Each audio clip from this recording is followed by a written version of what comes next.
Hello. ஆ, okay, இப்போ வரேன்.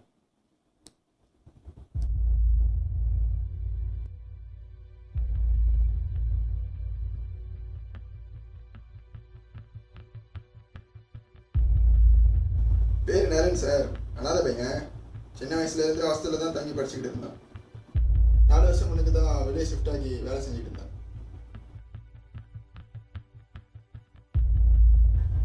எதனால் செத்தான்? பிரெயின் டியூமரா சார்? டைப் 4 எஸ்ட்ரோ என்ன சொன்னாங்க, சரியா தெரியல சார்.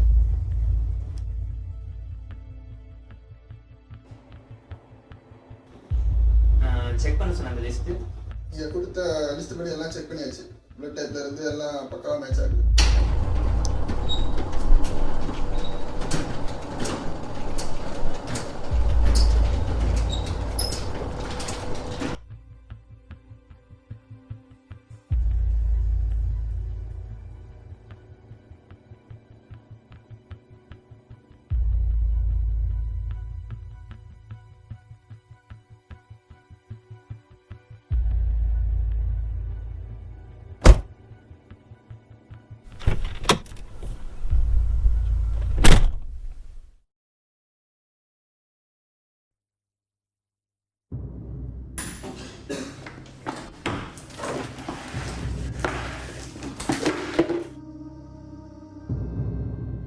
தோன்றின் புகழோடு தோன்றுக, அஃதிலார் தோன்றலின் தோன்றாமையே நன்று.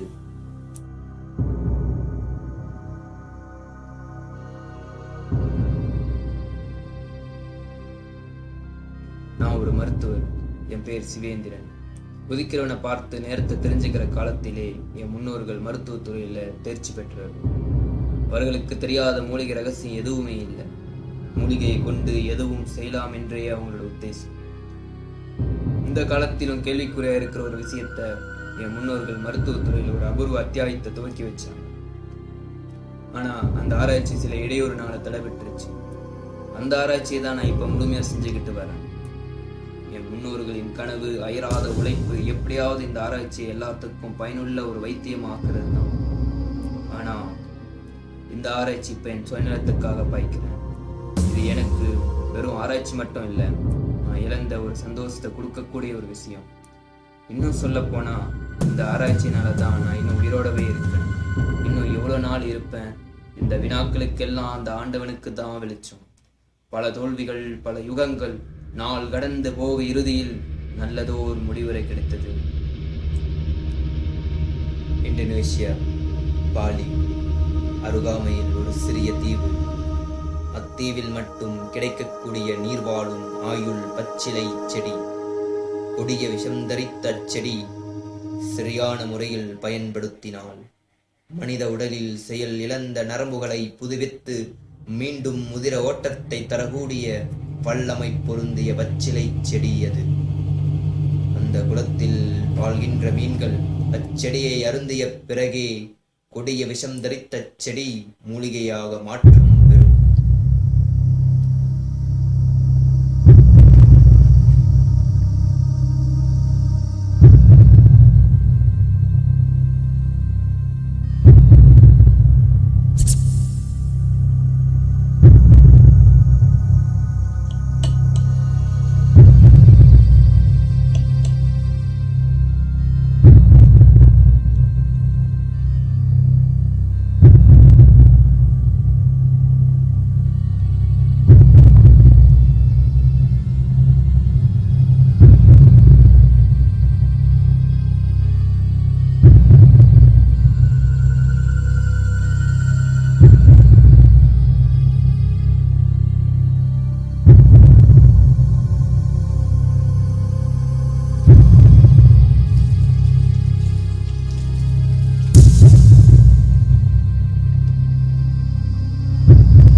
विद्महे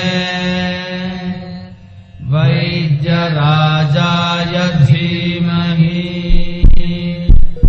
तन्नो धन्वन्तरिः प्रचोदयात्।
நான் யாருன்றது தெரியுதா?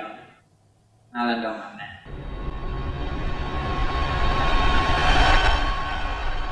இப்போ எல்லாமே உனக்கு குழப்பமா இருக்கும். ஏன் உனக்கு இந்த குழப்பம், இந்த திகில், பயம்ன்றத நான் உனக்கு தெளிவாக ஒன்று நான் சொல்கிறேன். நீ நிதானமா பயம் இல்லாமல் கேளு. எல்லாமே உனக்கு சிறு சிறிதாக புரிய வரும். இப்போ நீ ஒரு சிறு குழந்தை மாதிரி, உனக்கு ஞாபகத்துக்கு இருக்கிறது அந்த கார் விபத்து வரைக்கும் தான். அதுக்கப்புறம் என்ன நடந்துச்சுன்றதை தான் உனக்கு நான் விளக்க போகிறேன். நம்ம முன்னோர்கள் பிரெயின் டிரான்ஸ்பிளான்ட் பற்றி பல ஆராய்ச்சிகள் பண்ணி ஒரு பொக்கிஷமாக நம்மகிட்ட விட்டுட்டு போயிருந்தாங்க. அதை எப்படியாவது அதை ஒரு வெற்றி ஆக்கிடணும், அந்த தீவிரமான ஒரு வெறித்தனத்தில் தான் நீயும் நானும் இறங்கி அந்த ஆராய்ச்சி பண்ணிக்கிட்டு இருந்தோம். இதெல்லாமே ஒரு முடிவுக்கு வர காலத்தில் தான் நீ அந்த விபத்தில் உன்னை இழுக்கிற, அதாவது உன்னோட உடல் இழுக்கிற ஒரு சூழ்நிலை ஆயிடுச்சு. அப்போ எனக்கு என்ன பண்ணுறேன்னு தெரியாமல் அந்த கட்டாயத்தில் தான் எப்படியாவது உன்னை மீண்டும் கொண்டு வருன்றதுக்காக தான் உன்னோட மூளையே அந்த ஆராய்ச்சிக்கு நான் பயன்படுத்தி செய்கிற மாதிரி ஆயிடுச்சு. அதுவும் எனக்கு ஒரு வெற்றியை கொடுத்துச்சு. இருந்தாலும் ஒரு 11 ஆண்டோ 12 ஆண்டோ வரைக்கும் தான் இந்த உடலை பாய்க்க முடிஞ்சிச்சு. அதுக்கப்புறம் மூளையும் உடலும் சீராக இல்லாமல் போகிறனால நான் மற்றொரு உடலை பயன்படுத்தி போகிற நிலைமைக்கு ஆயிட்டேன். இந்த முகம் எனக்கு ஞாபகத்தில் இருக்கும். இதுதான் நான் முதல்ல செஞ்ச டிரான்ஸ்பிளான்ட். இது 12 வருஷத்துக்கு பிறகு நான் செஞ்ச டிரான்ஸ்பிளான்ட். இதுதான் நான் செஞ்ச இறுதியான டிரான்ஸ்பிளான்ட் உனக்கு. அதுக்கு பிறகு எனக்கு வயதான காலத்தில் ஏற்பட்ட நோயினால் என்னை இழக்கிற ஒரு சூழ்நிலைக்கு ஆளாயிட்டனே. நீ எனக்கு கொடுத்த மறுவாழ்வு தான் இப்போ நீ பார்த்துட்டு இருக்கிற இந்த உருவம். இந்த டிரான்ஸ்பிளான்ட் எப்படியாவது நிரந்தரமாக்கிடணும், எப்படியாவது வெற்றி கொண்டு வரணும் பல முயற்சிகள் பண்ணின பிறகு கிடைச்ச ஒரு மகத்தான வெற்றி, ஒரு பொக்கிஷம், அதுதான் நீ. இந்த உடல் உனக்கு நிரந்தரமானது. உன்னை நேரடியாக பார்க்கணும், பேசணுன்ற ஆவல் இருக்கு. இருந்தாலும் என்னோட 12 ஆண்டு கெடு முடிவுக்கு வருது. உடலை பார்த்துக்கோ. மீண்டும் சந்திப்போம்.